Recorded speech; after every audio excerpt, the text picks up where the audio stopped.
Okay, so this episode was slightly confusing towards the end for a multitude of reasons, and I'm sure I'm not the only one. So let's get into it, man. So there was a lot of good stuff this episode. Obviously, the continuation of the fight between Ushio, Shide, and the rest of them. Ushio's evolved to a point where her attacks start to just completely hack every time she touches someone. So Shide's not able to regenerate his arm. This doesn't end up being a problem towards later in the episode, because apparently Shide has multiple bodies that can use the armor. So that part was definitely confusing for sure. But other than that, basically Ushio wants to deliver the killing blow, but Mio holds her back. And probably for a good reason, considering I guess Shide had a trick up his sleeve. Now this is where Shinpei makes the most alpha move, or sigma move I should say, that I've seen him make. Ever since he's got Rinosuke, he's at a different level of confidence. He shoots himself, obviously using future sight to avoid Shide's bullet. Then we jump into a flashback of their strategy. Now I'm glad that Gil is alive and they were able to use him to hide the handprint and their location. So Gil ended up being more important than a lot of characters in this show. No, I'm just kidding. Because if we're being real, especially after this episode, every character has definitely made an impact. And that's what's so great about this show. There doesn't feel like any of the side characters that we focused on have been just useless or just been there for filler. Everyone has their role and they play it really well. So before looping back, Shinpei asks Shide, do you know where I came from? To his surprise, they ended up in Hiruko Cave. Now I was a little bit confused on this on my first watch, because I was like, how the hell can they control where they came from? But then I realized that it's not that he's controlling, how far he goes back, because the reality is Shinpei can't really manipulate how fast the event horizon is moving, the rate at which is moving. But I guess based on the several and endless loops that they've had, they can control, or they can at least anticipate where they're gonna loop back to, and based on that they can control at least where they're gonna loop from, where their starting point is gonna be. So they've advanced to this point, and that's a progression that I like to see, and they use that knowledge to start from Hiruko Cave. So they're in Hiruko Cave trying to get to the body. With the newly evolved Ushio, Tokiko stays back to fight off a shadow. Nezu also does the same against one of Shide's bodies. Now considering Shide got through, I'm assuming Nezu died. I'm assuming Tokiko died as well. There's a conversation between Nezu and Shide where Shide actually is hesitant about killing Nezu. He doesn't want to. We know that Shide has had multiple bodies, and Nezu's obviously old, so he's been around for a while. He's probably seen a bunch of the different personalities and personas that Shide has put on through the numerous bodies. I would say maybe like 2 or 3 based on the names he gives. And I would actually like to see this explored more, maybe some more flashbacks. I doubt we're gonna get it, but it's just something that would be nice to see, maybe as like a spin-off or something. I don't know. But we come into contact with the actual body of Heine. We want to destroy it, but obviously things don't go as planned, because the 2 big baddies show up. It's a game of cat and mouse. Obviously Shinpei at this point has Rinosuke's power of foresight. Technically Shide has it too, because Heine has it and she's transmitting the data to him.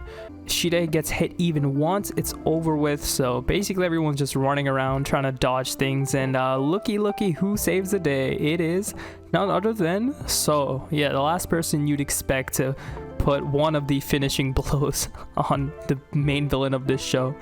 So like I said, even the side characters are playing their roles well, and they have their uses.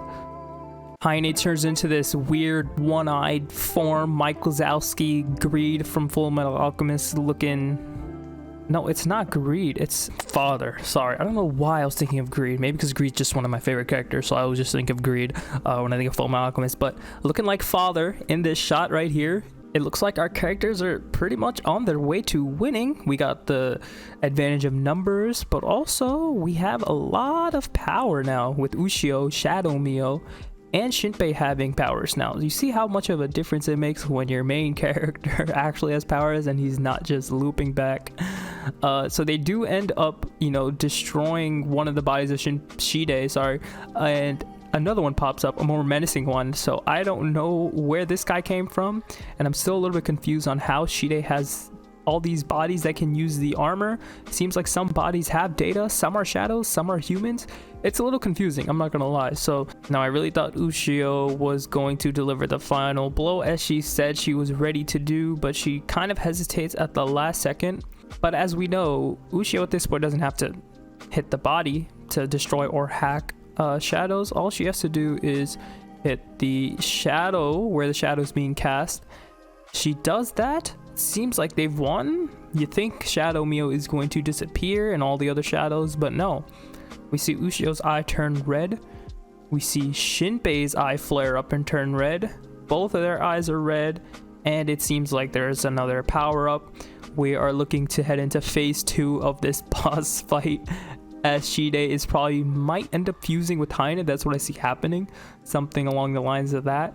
I'm not exactly sure what is going on, but this might end up being the final fight of this series. So we're left off on this cliffhanger. Are you immortal, Shide or Haine? Which one is he talking about? Probably both. So this is me from the future. I noticed something while I was editing. If we remember, Hizuru tried to plant seeds of doubt between Shide and Haine, and this revealed that maybe Shide is thinking of betraying Haine. Now, the ending of this episode might not mean Haine is technically alive, but that Shide has somehow found a way to absorb Heine's powers for himself and make himself stronger. That would explain why he's not dead. This may have been his master plan all along.